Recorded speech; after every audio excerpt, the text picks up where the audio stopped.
मधु ने पहले ही दिन से हक जमाना शुरू कर दिया था। उसने पहले ही दिन ससुराल आते ही अपना कमरा देखकर कहा, अरे ये मेरा कमरा है क्या? ये तो बहुत छोटा है। मधु के पति सुरेश ने कहा, हाँ मधु, कुछ दिन थोड़ा रह लो इस कमरे में, उसके बाद मैं नया कमरा बना दूंगा। सुरेश के घर में 2 ही कमरा था। उसमें से अच्छा वाला कमरा उसने अपनी माँ बिमला को दिया था। वहाँ बिमला और उसकी बेटी मुन्नी रहते थे। मधु ने बिमला का कमरा देखते ही कहा, ये कमरा तो बहुत अच्छा है, मैं तो इसी कमरे में रहूंगी। बिमला ने कहा, ठीक है बहू, कोई बात नहीं, आज से ये कमरा तुम्हारा। मधु ने आते ही बिमला से उसका कमरा छीन लिया। मुन्नी ने बिमला के कान में कहा, माँ, भाभी ने तो आते ही रौब जमाना शुरू कर दिया है, हमसे हमारा कमरा भी छीन लिया भाभी ने। नहीं बेटी, ऐसा मत बोल, वो नई है, उसे तो अच्छा वाला कमरा चाहिए ही ना। माँ, आप ना बहुत भोली हो। बिमला सच में भोली थी। उसे ज्यादा पॉलिटिक्स समझ में नहीं आता था। वो दिल की अच्छी थी। मधु अपने कमरे में घुस गई और दरवाजा बंद कर दिया और फिर अपनी माँ को कॉल लगाया। हाँ माँ, आते ही अच्छा वाला कमरा ले लिया, जैसा आपने मुझे सिखाया था। दूसरी ओर से उसकी माँ ने कहा, अच्छा किया बेटी, ससुराल वालों के साथ ऐसा ही करना चाहिए। अब मैं जैसा कहती हूँ वैसा कर। तू सबसे पहले रसोई की चाबी अपनी मुट्ठी में कर ले। हाँ माँ, आपने सही कहा, रसोई अपने कब्जे में करना है। अगले दिन सुबह बिमला ने मधु से कहा, बहू, नाश्ते में रोटी सब्जी बना दो। माँ जी, पहली बात तो ये कि मेरे हाथ में चोट लगी है, मैं खाना नहीं बना सकती। चोट? कैसी लगी है चोट भाभी? कल तक तो हाथ ठीक था। लगी है तो लगी है, मैं तुम्हें सफाई नहीं दे सकती। लेकिन दूसरी बात क्या है बहू? दूसरी बात ये है कि मुझे सुबह सुबह रोटी सब्जी पसंद नहीं है। मुझे नाश्ते में उपमा, डोसा, अंडा और फल ये सब चाहिए। लेकिन ये सब बनाएगा कौन? माँ की उम्र हो गई है। तो तुम बनाओ ना, खड़ी खड़ी पटर पटर कर रही हो, जवान लड़की हो, कुछ दिन बाद ससुराल जाना है, खाना बनाओ जाके। मधु के मुंह पर सुरेश कुछ नहीं बोल पाया। मुन्नी रसोई में उपमा, डोसा, अंडा बनाने लगी और बनकर तैयार होने के बाद सबसे पहले मधु ने खा लिया और फिर कहा, अब इस घर में सिर्फ मेरी पसंद की चीज ही बनेगी। मुन्नी, दोपहर को चिकन बनाना। लेकिन मैं चिकन नहीं खाती बहू। तो भूखा रहिए या फिर नमक चावल खा लीजिए। एक दिन सूखे चावल खाने से मर थोड़ी जाएंगी। अब सुरेश रह नहीं पाया। उसने कहा, ये क्या मधु, तुम इस तरह से माँ से क्यों बात कर रही हो? तुम चुप रहो, सब कुछ छोड़कर आई हूँ मैं यहाँ। मेरे हिसाब से घर चलेगा, नहीं तो मैं मायके चली जाऊंगी। मधु ने सुरेश को डरा दिया। सुरेश चुप हो गया। मधु अपने कमरे में आराम करने चली गई। बिमला को शांति पसंद थी, इसीलिए उसने सुरेश से कहा, बेटा, बहू को ज्यादा कुछ मत बोल, परेशान है बेचारी। मुन्नी बेटी, बहू जैसा कहती है वैसा ही कर, मुझे इस घर में कलेश नहीं चाहिए। माँ, मैं बता रही हूँ, ये भाभी अच्छी औरत नहीं है, एक दिन ये घर टूटेगा। आहिस्ते बोल, बहू सुन लेगी। मुन्नी को पता चल गया था कि मधु कैसी किस्म की औरत है और अगले कुछ ही दिनों में मधु ने सभी चीजों पर अपना हक जमा लिया। घर में कुछ भी हो, मधु से पूछकर उसी के हिसाब से करना पड़ता था, नहीं तो मधु बवाल खड़ा कर देती थी। घर में हर रोज कलेश होने लगा और मधु की माँ फोन में मधु को आइडिया देती रहती थी। मधु बेटी, सब कुछ तेरे हिसाब से ही चल रहा है ना? हाँ माँ, मैंने सभी को अपने वश में कर लिया है, आप चिंता मत कीजिए।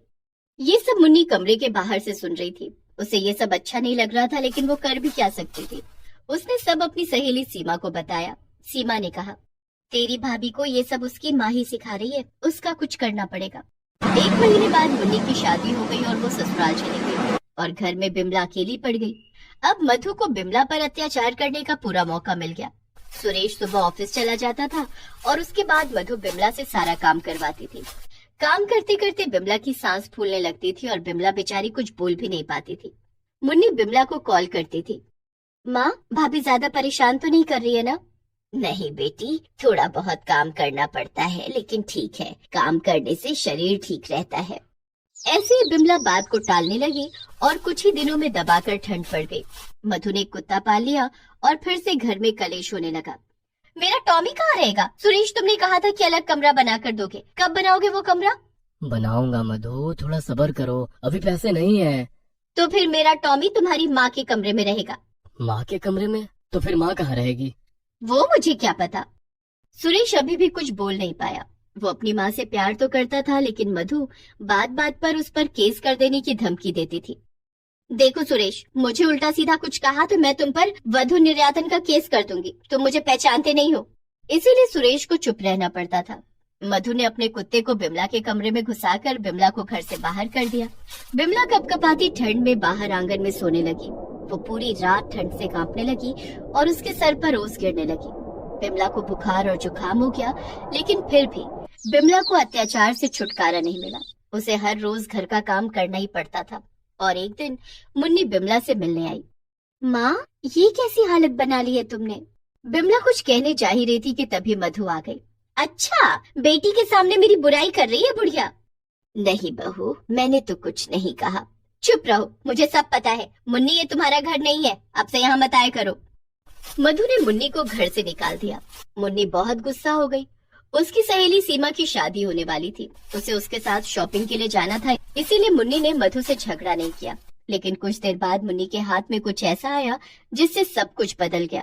कहते हैं भगवान ऊपर से सब कुछ देखते हैं और पापियों को सजा देते हैं। इस बार भी कुछ ऐसा ही हुआ। सीमा की शादी अखिल से होने वाली थी। सीमा और अखिल एक दूसरे से प्यार करते थे और अखिल मधु का बड़ा भाई था। ये बात जब मुन्नी को पता चली तब वो बहुत खुश हो गई। अरे वाह सीमा, ये भगवान का इशारा है। अब मेरी माँ को शांति मिलने वाली है। लेकिन कैसे? सुन सीमा, पता है तू बहुत अच्छी है। तू अपनी सास को कभी भी दुख नहीं पहुंचाएगी, लेकिन मेरे लिए तुझे एक काम करना होगा। मुन्नी ने सीमा के कान में कुछ कहा। कुछ दिन बाद सीमा की शादी हो गई और वो उसने पहले ही दिन अपनी सास रत्ना पर अत्याचार शुरू कर दिया। सीमा ने रत्ना से कहा, देखिए माँ जी, मैं खाना नहीं बना सकती, मुझे खाना बनाकर खिलाइए। मैं नहीं बना सकती खाना, खुद बना ले। चुपचाप खाना बनाइए, नहीं तो मार मार के हड्डी पसली एक कर दूंगी। हाँ, और मुझे कुछ कहा तो मैं आप पर केस कर दूंगी। सीमा रत्ना का ही पैतरा उसी पर इस्तेमाल करने लगी। उसे खाना नहीं दिया, उसका कमरा छीन लिया और उसे भी घर से निकाल दिया। रत्ना ने अपनी बेटी मधु को कॉल किया और सब कुछ बताया।